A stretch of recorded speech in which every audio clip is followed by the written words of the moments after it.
Hello दोस्तों। तो कैसे हैं आप सभी। उम्मीद करते हैं आप सभी कुशल मंगल में होंगे।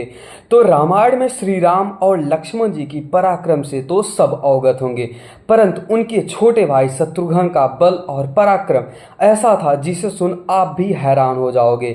आखिर कितने शक्तिशाली थे शत्रुघ्न। जब श्री राम वनवास में थे तो उनके जीवन में क्या घट रहा था, इसका ज्ञान कम ही लोगों को था। तो आइए विस्तार से जानते हैं कि शत्रुघ्न जी की अनसुनी कहानी के बारे में। तो सबसे पहले हम जानते हैं कि शत्रुघ्न जी का जन्म कैसे हुआ और वो किसके अवतार थे। वाल्मीकि रामायण बालकांड सर्ग 18 के अनुसार इक्ष्वाकु वंश को बढ़ाने वाले भगवान श्री विष्णु का आधा भाग माता कौशल्या के गर्भ से पुत्र रूप में उत्पन्न हुआ। सत्य पराक्रमी भरत कैकेयी के गर्भ से उत्पन्न हुए। भरत भगवान विष्णु का चतुर्थार्थ थे और सभी गुणों में युक्त थे। सुमित्रा के गर्भ से लक्ष्मण और शत्रुघ्न उत्पन्न हुए। ये दोनों भगवान विष्णु के अष्टांग थे और सभी प्रकार के अस्त्र शस्त्र चलाने की विद्या में कुशल सूरवीर थे। वाल्मीकि रामायण के अनुसार श्री राम और लक्ष्मण और भरत शत्रुघ्न ये चारों भगवान विष्णु के ही अवतार माने जाते हैं। इन चारों का नामकरण संस्कार वशिष्ठ जी ने किया था, क्योंकि जो श्री राम के गुरु थे वो भगवान वशिष्ठ या फिर गुरु विश्वामित्र थे। सभी राजकुमार परम ज्ञानी और सर्वगुण संपन्न थे, तथापि उनमें महातेजस्वी श्री रामचंद्र जी थे।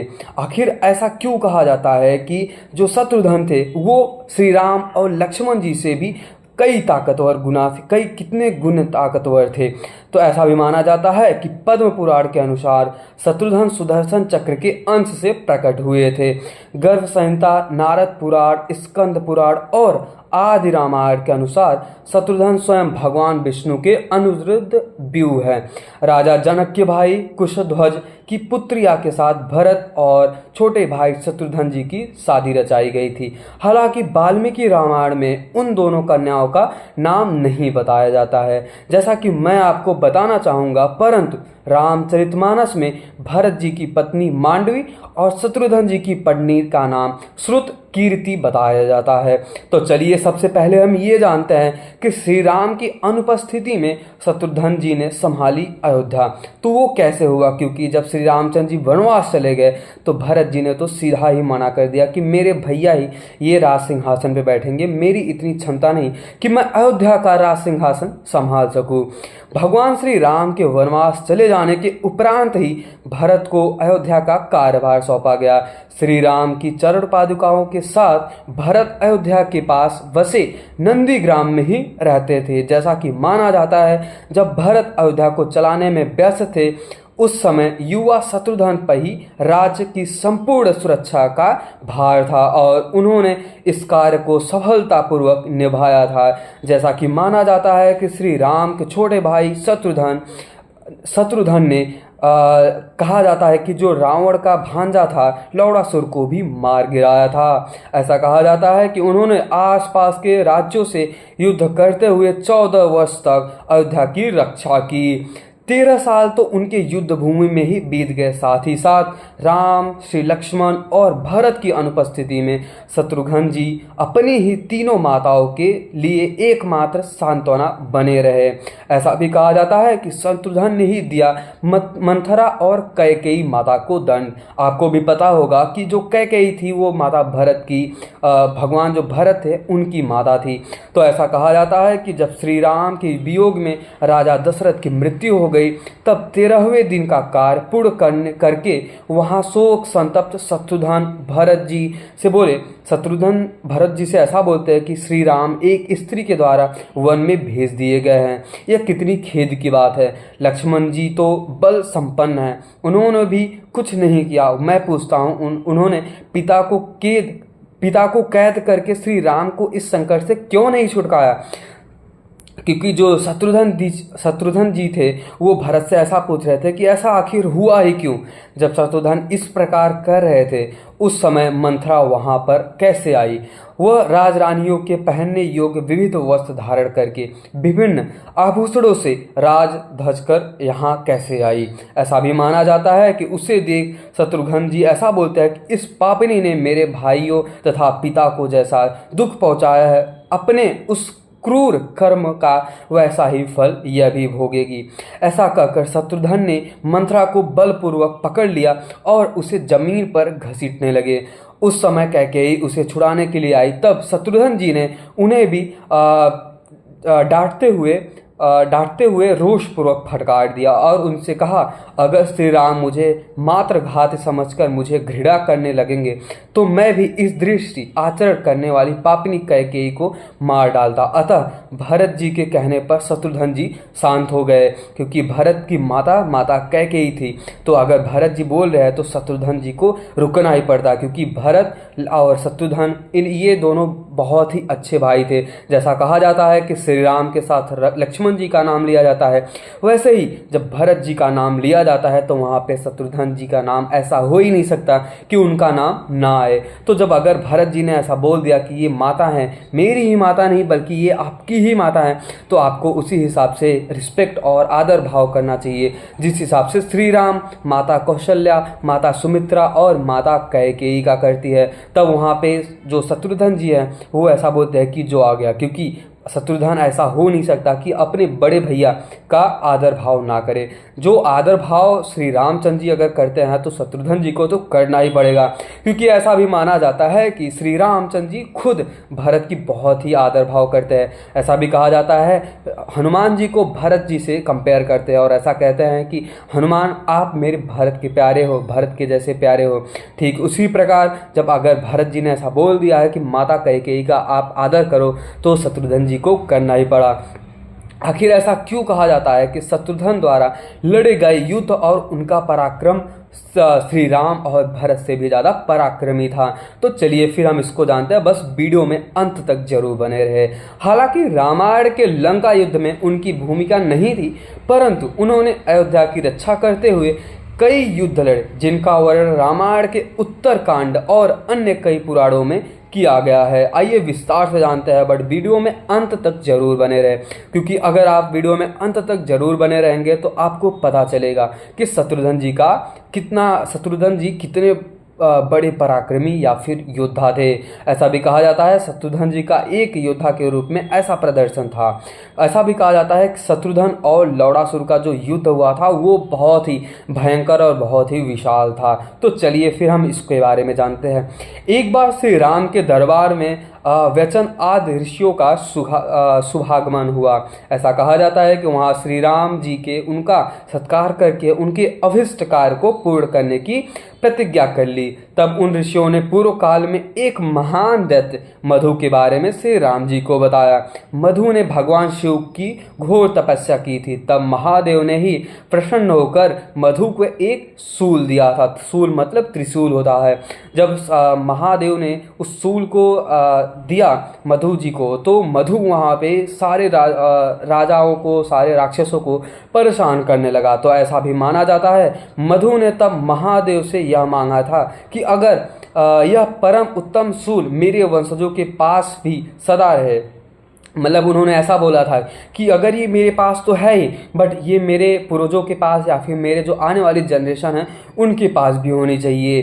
तो ऐसा कहा जाता है कि परंतु भगवान शिव नहीं माने और उन्होंने कहा कि तुम्हारे किसी एक पुत्र के पास सूल नहीं रहेगा। जब यह सूल तुम्हारे पुत्र के हाथ में रहेगा तब तक वो समस्त प्राणियों के लिए अवध्य बना रहेगा। उन ऋषियों ने बताया कि उस मधु का पुत्र लौड़ासुर है। और ऐसा भी माना जाता है रामायण में या फिर रामायण में तो माना ही जाता है, लेकिन रामचरितमानस में भी ऐसा कहा जाता है कि जो लौड़ासुर था वो रावण का भांजा था। अपने शक्तिशाली सूल और अपने पुत्र लवण को सौंप कर वह स्वयं समुद्र में रहने चला गया था। आपको भी पता ही होगा रामायण में जब लवकुश कांड चल रहा था उस समय जब लवणासुर पूजा करने जाता था भगवान शिव की, तब वो सूल की पूजा करता था। आपने भी रामायण के सीरियल में देखा ही होगा बहुत ही अच्छे से। ऐसा भी माना जाता है कि वह दुष्ट उस शूल के प्रभाव से तीनों लोगों को, विशेषतः तपस्वी मुनियों को बड़ा ही संताप दे रहा है। ऐसा कहा जाता है कि उसके पास इतनी शक्तियाँ थी कि मुनियों, ऋषियों, राजकुमारों, राजाओं को बहुत ही तंग करता था। ऐसा भी कहा जाता है कि जब श्री राम ने शत्रुघ्न से कहा कि तुम मधु के पुत्र परमात्मा लौड़ासुर को मारकर धर्मपूर्वक वहां के राज्य का शासन करोगे, प्रस्थान से पहले श्री राम ने शत्रुघ्न को एक दिव्य अमोघ बाण भी दिया। तदंतर शत्रुघ्न जी ने अपनी सेना लेकर मधुपुरी की ओर निकल पड़े।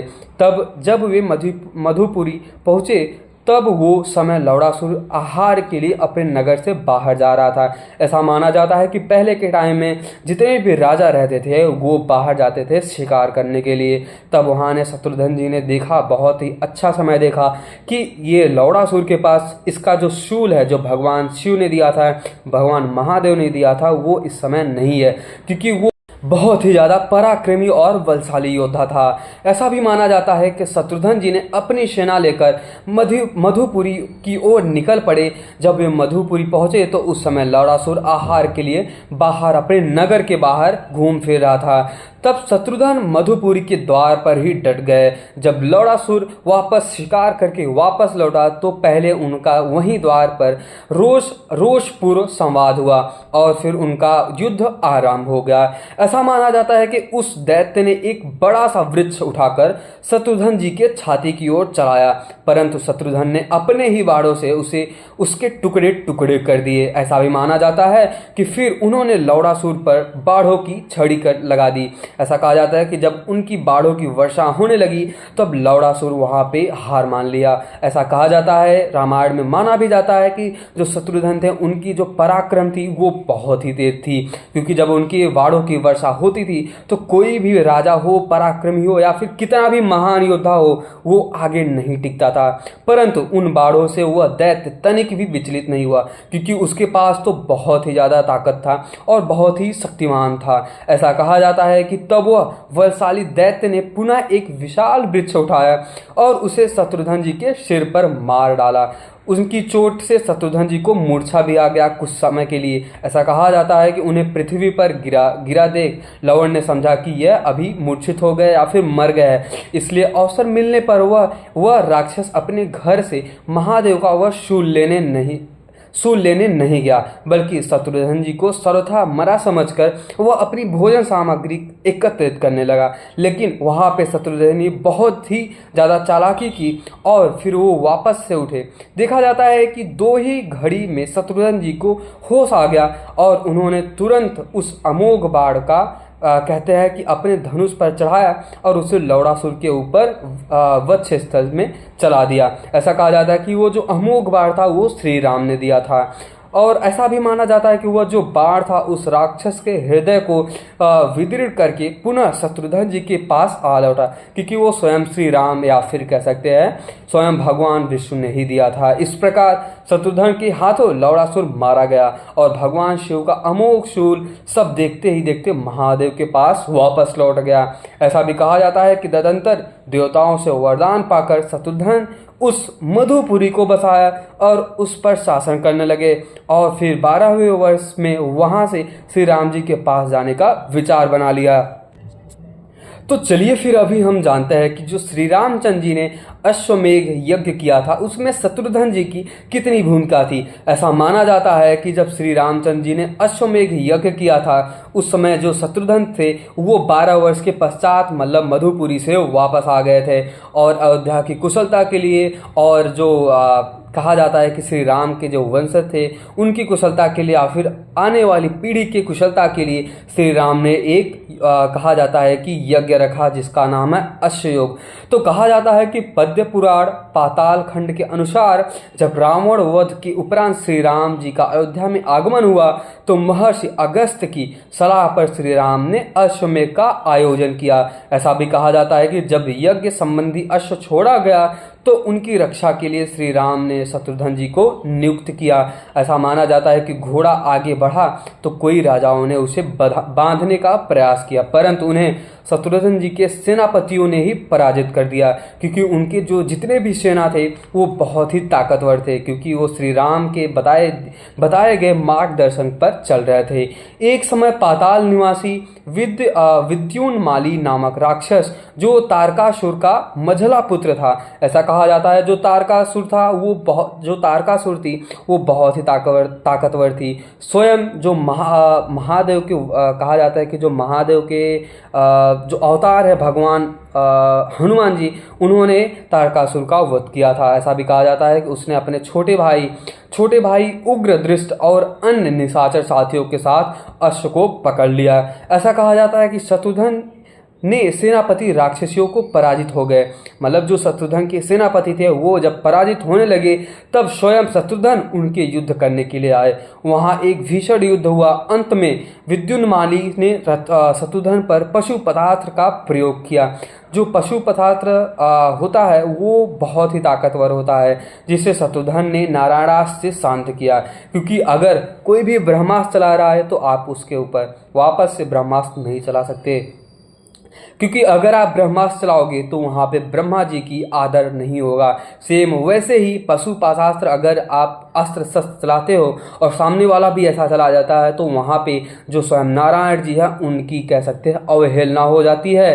तब विद्युन्माली ने शक्तिशाली त्रिशूल उठाया तो शत्रुघ्न ने बाण से उसकी भुजा और फिर मस्तक ही काट दिया। ऐसा कहा जाता है कि अपने भाई को मरा देख देख उग्रदृष्ट क्रोध में भरकर शत्रुघ्न पर टूट पड़ा, परंतु शत्रुघ्न ने बाण से अब उसका भी मस्तक काट दिया और अश्व को उन राक्षसों से छुड़ा लिया। ऐसा भी कहा जाता है कि घोड़ा वीरमणि के राज्य में पहुंचा तो वहां बड़ा भीषण युद्ध हुआ, जिससे हनुमान जी, वीरभद्र और स्वयं भगवान शिव भी आ गए थे।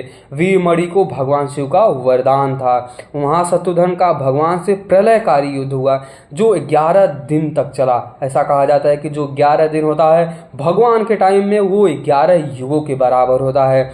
अंततः शिव जी के प्रहार से शत्रुघ्न मूर्छित हो गए। ऐसा माना जाता है कि शत्रुघ्न को मूर्छित देख स्वयं हनुमान जी भी महादेव से युद्ध करने के लिए आ गए, क्योंकि अगर वो श्री राम के अंधभक्त हैं तो ऐसा हो नहीं सकता कि वो शत्रुघ्न मतलब श्री राम के छोटे भाई को मूर्छित देख पाए या फिर वो हारता हुआ देखे। तो वो अपने ही अवतार, मतलब ऐसा कहा जाता है कि जो श्री हनुमान जी होते हैं वो महादेव जी के 11वें अवतार होते हैं, बट यहाँ पे उन्होंने अवतार की नहीं सोची, उन्होंने शत्रुघ्न जी को बचाया और साथ ही साथ उनको भी, महादेव को भी परास्त करने लगे। ऐसा कहा जाता है कि अंत में उस घोड़े को लव और कुश ने भी बांध लिया जाता है। जैसा कि आपने भी रामायण में भी देखा होगा, जब लव कुश कांड चल रहा था, आपको रामायण वाल्मीकि रामायण में तो शायद ही मिलेगा, बट आपको रामचरितमानस में तो मिलेगा ही कि जो अश्वमेघ घोड़ा छोड़ा गया था उसको लव और कुश ने भी बांध लिया था, जिसे छुड़ाने के लिए शत्रुघ्न सहित हनुमान जी से बड़े यत्न करने पड़े। ऐसा कहा जाता है कि शत्रुघ्न ने लव को बाणों से मूर्छित कर दिया, परंतु अंततः विजय लव और कुश की ही हुई। सीता जी के प्रभाव से शत्रुघ्न और उनके अनेक सैनिकों को जीवन की रक्षा हुई। ऐसा माना जाता है कि जब लव और कुश की जन्म हुई थी तब अपने जो शत्रुघ्न जी है उस टाइम मधुपुरी के ही राजा थे, और अगर मधुपुरी की जो राज्यसभा है वो जहाँ पे लव और कुश पैदा हुए थे उस राज्य के क्षेत्र में आता था। जब लव और कुश पैदा हुए तब लव और कुश के गुरु भगवान वाल्मीकि ने ही जो शत्रुघ्न जी हैं उनको बुलाया और ऐसा बोला कि ये भी क्षत्रिय कुल के वंशज है, तो आप इनको आशीर्वाद दीजिए। तब वहाँ पे आपने भी देखा होगा या फिर रामचरितमानस में पढ़ा होगा, जो शत्रुघ्न जी है वो बहुत ही दानी है, बड़े ही दान पुरुष इंसान है। तब उन्होंने अपने जो गर्दन में माला पहना हुआ था वो एक एक को दिया, मतलब लव और कुश को दिया, और साथ ही साथ उनको आशीर्वाद दिया कि अगर आप दोनों क्षत्रिय कुल के वंशज हो तो आप लोग दोनों बड़े ही पराक्रमी होंगे। बट उनको ये नहीं पता था कि एक दिन ऐसा समय आएगा कि लौ और कुश दोनों मिलकर शत्रुघ्न जी को परास्त कर देते हैं। ऐसा भी कहा जाता है कि प्रभु श्री राम ने पृथ्वी पर 11,000 वर्षों तक धर्ममय शासन को पूर्ण करने के बाद सरयू नदी में प्रवेश किया, और ऐसा कहा जाता है कि अपने वास्तविक और शाश्वत महाविष्णु रूप में लौट आए। भरत और शत्रुघ्न ने उनका अनुसरण किया और वे भी सरयू नदी में प्रवेश कर परम धाम चले गए। ऐसा भी कहा जाता है कि वे सभी महाविष्णु में ही लीन हो गए। तो चलिए फिर बोलते हैं एक बार जय श्री राम। अगर आपको ये वीडियो पसंद आया हो और वीडियो आपको अच्छा लगा हो और शत्रुघ्न जी और श्री राम जी के बारे में आपको जानकर अच्छा लगा हो, इवन आपको लक्ष्मण के बारे में जानकर अच्छा लगा हो और महापराक्रमी भरत जी के बारे में आपको जानकर अच्छा लगा हो और शत्रुघ्न जी के महापराक्रमी योद्धा के बारे में जानकर अच्छा लगा हो, तो वीडियो को लाइक और चैनल को सब्सक्राइब जरूर कर देना। क्योंकि अगर आप वीडियो को लाइक, चैनल को सब्सक्राइब जरूर करते हो तो मुझे भी मोटिवेशन मिलेगा और मैं कुछ ऐसे ही सनातनी फैक्ट्स को लाता रहूँगा। तो चलिए फिर मिलते हैं नेक्स्ट वीडियो में। जय श्री राम। और सब्सक्राइब तो करना ज़रूर, क्योंकि अगर आप सब्सक्राइब करते हो तो मुझे मोटिवेशन मिलता है। तो चलिए मिलते हैं नेक्स्ट वीडियो में। Thank you so much.